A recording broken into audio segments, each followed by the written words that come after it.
കമലഹാസനെ ലോക പ്രശസ്തമാ. അർജന്റീന വിട്ടൊരു കളിയില്ലല്ലോ. എങ്ങനെയായിരിക്കും ഇത്തവണത്തെ കളി? തീർച്ചയായിട്ടും അർജന്റീന ഇവിടെ നെതർലൻഡ്സ് വരെ ഫൈനൽ എത്തിച്ചിട്ടുണ്ട് ആൾക്കാർ ഇവിടെ. എന്തായാലും ജയിക്കും, സംശയമൊന്നുമില്ല. 2046 കളിയിലൊരു കേരളത്തിൽ നിന്നൊരു ടീം ഉണ്ടായാലും അത്ഭുതമില്ലെന്നാണ് നാരായണൻ പറയുന്നത് അല്ലേ? ഒരു കാര്യമില്ല, ഒരു മലയാളി ഖത്തറിന്റെ എന്നുള്ളത് നമുക്ക് അഭിമാനം നൽകുന്ന കാര്യം. അപ്പൊ നമുക്ക് പൊട്ടൻഷ്യൽ ഉണ്ട്. നമുക്ക് ആ ട്രെയിനിങ് ഫെസിലിറ്റിയോ നമുക്ക് കൊടുക്കേണ്ട ഒരു സാഹചര്യം പിള്ളേർക്ക് ഉണ്ടാക്കി കൊടുക്കാൻ സാധിച്ചിട്ടില്ല. അതാണ് ഇവിടുത്തെ പ്രശ്നം ഞാൻ വിശ്വസിക്കുന്നു. ഞാൻ മിക്കവാറും ഉള്ള എല്ലാ സ്കൂളുകളിൽ പോകുമ്പോൾ ഞാനൊരു കാര്യം പറയുന്നത് അറിയോ, എല്ലാ ദിവസവും PT വേണം, എല്ലാ ദിവസവും ഗെയിംസ് വേണം. പിള്ളേർ ഏറ്റവും സന്തോഷത്തോടെ സ്വീകരിക്കുന്ന ഒരു കാര്യമാണ്.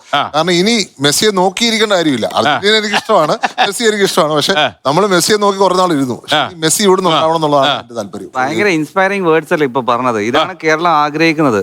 ശരിക്കും പറഞ്ഞാല് എവിടെ എല്ലാ സ്ഥലത്തും PT അത് വലിയൊരു ചോദ്യചിഹ്നമാണ്.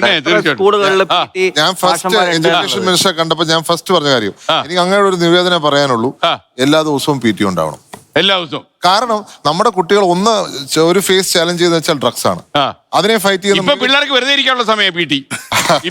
അല്ല, പല സ്ഥലത്തും കായിക അധ്യാപകരില്ല, പല സ്ഥലത്തും ഇങ്ങനൊരു. അപ്പൊ നമുക്ക് എന്തുകൊണ്ട് ഫിസിക്സ് പഠിപ്പിക്കുന്ന പോലെ, കെമിസ്ട്രി പഠിപ്പിക്കുന്ന പോലെ, ഹിസ്റ്ററി പഠിപ്പിക്കുന്ന പോലെ ഗെയിംസ് പഠിപ്പിക്കണം. സ്പോർട്സിൽ ഫോക്കസ് ഉണ്ടാവണം. ചൈനയിലാണെങ്കിൽ എക്സ്ട്രീമാ. നമ്മൾ വീഡിയോസ് കണ്ടിട്ടുണ്ട്, കൊച്ചുങ്ങളെ 8 വരെ അവർ ചെയ്യുന്നു. അതിനെ പോണ്ട, പക്ഷെ പഠിപ്പിക്കാനുള്ള ഫ്രീഡം കൊടുക്കണ്ട. ആ ബ്രസീലിന്റെ പൊട്ടൻഷ്യയെ കുറിച്ച് നമ്മുടെ വന്യൻ സാഗറിന് ഒരു ഉപദേശം കൊടുത്താൽ നന്നായിരുന്നു. അല്ല, ബ്രസീലിനെ കുറിച്ച് നമ്മള് തമ്മിൽ ഉപദേശത്തിലെ കാര്യമൊന്നുമില്ല. അതല്ല അർജന്റീന ബ്രസീൽ അങ്ങനെ നമ്മൾ കാണുന്നത്. ഇപ്പൊ നമ്മുടെ വന്യൻ സാഗറും ചാണ്ടിയുമ്മനും അല്ല. അതിന്റെ വിഷയം നമ്മൾ ആ വിഷയത്തിലേക്ക് പോകുന്നതിന് മുമ്പ് ശ്രദ്ധിക്കേണ്ടത്, ഇന്ത്യക്ക് എന്നാണ് ഒരു ടീം എന്നാണ് അവിടെ ഒരു ചർച്ച. അത് സുപ്രധാന ചർച്ചയാണ്. നമ്മുടെ രാജ്യത്തിന് ഒരു വേൾഡ് കപ്പിൽ പോകാൻ ഒരു ടീം എപ്പോ ഉണ്ടാവും എന്നാണ്. അത് അവര് പറഞ്ഞ വളരെ ശരിയാണ്. അതിൽ രാജ്യം ഒരുമിച്ച് നിൽക്കണം. അതിൽ പ്രധാനമാണ് രാജ്യത്തെ ഭരണാധികാരികൾ. ഞാനൊരു ഉദാഹരണം പറയാം. 1951 നമ്മള് ഏഷ്യൻ ഗെയിംസിൽ നമ്മൾ ചാമ്പ്യന്മാരായി. ഇറാനെ 1 ഗോളിന് തോൽപ്പിച്ചിട്ട് എൻട്രബൽ വരെ ഡ്രോ ആയിരുന്നു. എൻട്രബൽ വരെ. അപ്പൊ കളി കാണാൻ പണ്ഡിറ്റ് ജവഹർലാൽ നെഹ്റു ഉണ്ടായിരുന്നു. നെഹ്റു ഡ്രസ്സിംഗ് റൂമിൽ വന്ന് ഇവരെ കാണാൻ ഇവരോട് പറഞ്ഞു, എല്ലാവരും പുറത്തേട്ടിട്ട് പറഞ്ഞു, ഇത്തവണ നമ്മൾ ജയിക്കും, നിങ്ങൾ കളിക്ക് ജയിക്കും. ആ ഊർജമാണ് ജയിക്കാൻ കാരണമെന്ന് മേവലാൽ വളരെ വ്യക്തമായി പറഞ്ഞിട്ടുണ്ട്. കളിക്കാർക്കതൊരു ഊർജമാണ്. രാജ്യം ഭരിക്കുന്ന ഭരണാധികാരികൾ എങ്ങനെ കാണുന്നുള്ള പ്രശ്നം.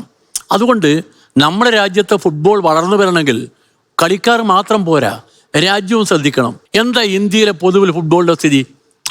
അവർക്ക് എല്ലാവർക്കും അറിയാലോ, വളരെ അപകടകരമായ സ്ഥിതിയാണ്. അതുകൊണ്ട് നമുക്ക് ആദ്യം വേണ്ടത് രാജ്യം ഒരു തീരുമാനമെടുക്കണം.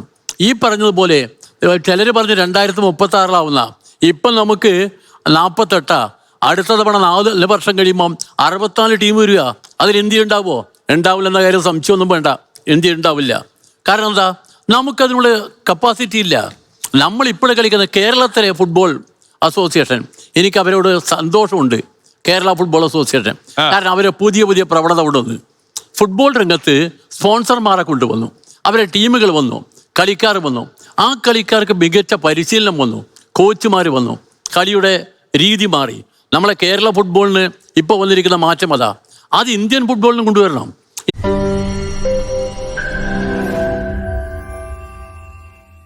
ലോകത്തെവിടെയായാലും ഏത് സമയത്തും 24 വാർത്തകളും ഓഗ്മെന്റഡ് റിയാലിറ്റി പാക്കേജുകളും എക്സ്പ്ലെയിനറുകളും വിശദമായി കാണാൻ ഞങ്ങളുടെ YouTube ചാനൽ നിങ്ങൾക്ക് സബ്സ്ക്രൈബ് ചെയ്യാം.